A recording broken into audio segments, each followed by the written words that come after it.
बिस्मिल्लाहिर्रहमानिर्रहीम। अस्सलाम वालेकुम स्टूडेंट्स हमारे पास चैप्टर नंबर 2 की रिव्यू एक्सरसाइज उसका क्वेश्चन नंबर 3 है जिसके 4 पार्ट्स हैं। तो हम काम शुरू करते हैं पार्ट नंबर 1 से। सॉल्व पार्ट नंबर 1 की पहले स्टेप में आपने स्टेटमेंट को एज इट इज़ लिख लेना है। ये पहला पार्ट है। आपने लिखा 4 root of 81 y raise to power minus 12 x raise to power minus 8। अगले स्टेप में स्टूडेंट्स आपने इस सर्ट को एक्सपोनेंशियल कुव्वतनुमाई शक्ल में बदल लेना है। आप जानते हैं इसको आप लिख देंगे 81 y की पावर माइनस 12 x की पावर माइनस 8 और मुकम्मल ताकत 1/4। अब आप 81 को जानते हैं, दिस इज 4 पावर ऑफ 3। ये देखिए 3 27 81 3 9 27 3 3 9 3 1 3। तो 3 की पावर 1 2 3 4। तो हम लोग यहाँ पर लिखेंगे 3 की पावर 4। 12 को लिख सकते हैं हम लोग 3 ज़रब 4 3 4 12 माइनस वैसे का वैसे ही, और 8 को भी यही लिख देंगे माइनस 2 ज़रब 4। अब ये बाहर मैं इसको इरेज कर दूं तो स्टूडेंट्स ये देखिए बाहर पावर 1/4 है।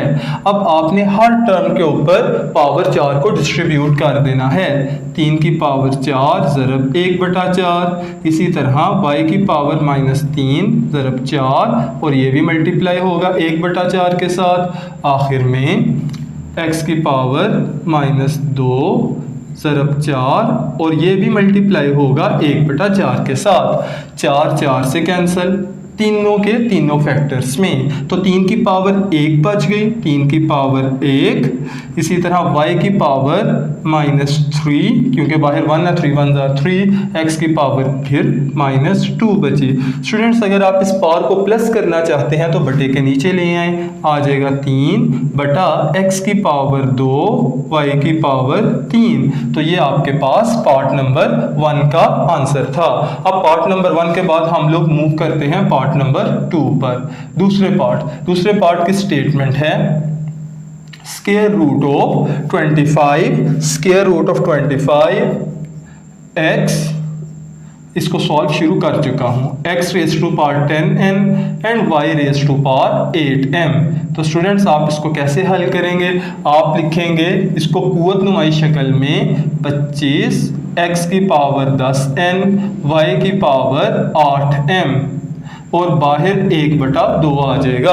अब आप ये देखिए 2 है तो हर एक को में देखते हैं कि 2 निकल सकता है कि नहीं। 25 5 की पावर 2 है, 10n को मैं लिखता हूँ 5 ज़रब 2 क्योंकि 5 2 10 होता है। इसी तरह से 8 को मैं लिखूंगा 4 ज़रब 2। तो मैंने यहाँ पर इसको इस तरह लिख लिया। अब हर एक के ऊपर ये 1/2 डिस्ट्रीब्यूट कर दूंगा। 5 की पावर 2 ज़रब 1/2। इसी तरह से x की पावर 5n 2 ज़रब 1/2 और y की पावर 4m 2 ज़रब 1/2। अब 2 2 से कैंसिल हो गए तो आपके पास क्या बचेगा? 5 x की पावर 5n और y की पावर 4m। स्टूडेंट्स ये आपके पास दूसरे पार्ट का आंसर है, जबकि पहले पार्ट का आंसर था 3/x²y³। मैं इन दोनों को इरेज करता हूं और आगे थर्ड और फोर्थ पार्ट की तरफ चलते हैं।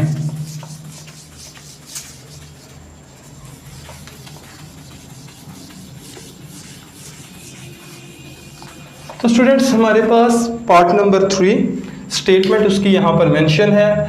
थर्ड पार्ट को सॉल्व कर रहे हैं। स्टेटमेंट ये है x³ y4 z5 और डिनोमिनेटर में क्या आएगा? x की पावर माइनस 2 y की पावर माइनस 1 z की power minus 5 whole raise to power 1/5। आप क्या लिखेंगे? आपने अगले स्टेप में यूं करना है कि नीचे देखिए x की पावर -2 है, ये ऊपर आकर +2 हो जाएगी।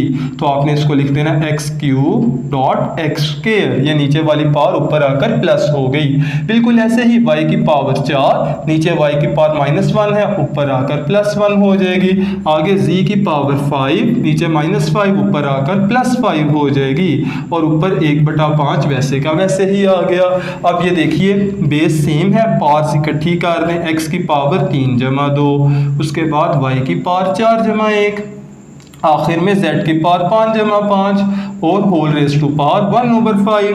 तो यहाँ पर बचेगा x की पावर 5, y की पावर 5, z की पावर 10 और मुकम्मल ताकत 1/5। अब आप हर फैक्टर के ऊपर पावर डिस्ट्रीब्यूट कर दें। x की पावर 5 ज़रब 1/5, y की पावर 5 ज़रब 1/5, z की power 10 ज़रब 1/5।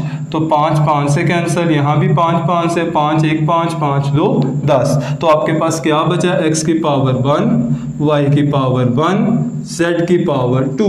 This is your answer.